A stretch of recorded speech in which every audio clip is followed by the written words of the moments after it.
যখন ইসরায়েলের দিকে ইরান ক্ষেপণাস্ত্রের বর্ষণ শুরু করে তখনই জ্বলে ওঠে জেরুজালেমের আকাশ। স্থানীয় সময় শনিবার পূর্ব ঘোষণা দিয়ে ইসরায়েলে হামলা শুরু করে ইরান।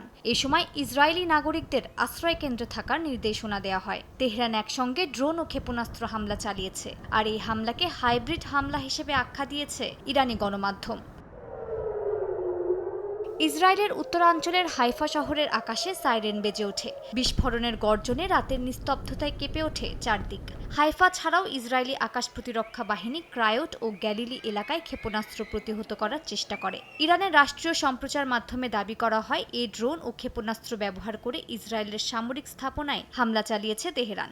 হামলার মূল লক্ষ্য ইসরায়েলের হাইফা ও তেল আবিব শহর। ইসরায়েলি সামরিক বাহিনী ক্ষেপণাস্ত্র শনাক্ত ও প্রতিহত করার চেষ্টা করেছে। জারি করা হয় সর্বোচ্চ সতর্কতা। নিরাপত্তা মন্ত্রিসভা বৈঠক ডাকা হয়।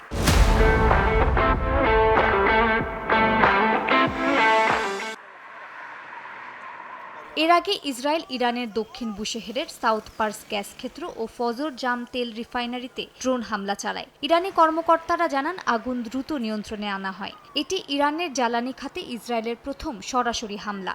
আল জাজিরার তথ্য মতে, প্রয়োজনে ইরানের সর্বোচ্চ নেতা আয়াতুল্লাহ আলী খামেনি ও প্রেসিডেন্ট মাসুদ পেজিশকিয়ানকে হত্যার সম্ভাবনা উড়িয়ে দিচ্ছে না তেল আবিব।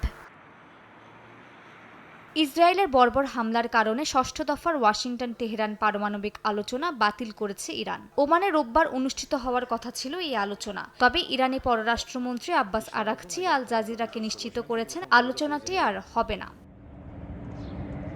মালিহা সুহরওয়ার্দী, সময় সংবাদ।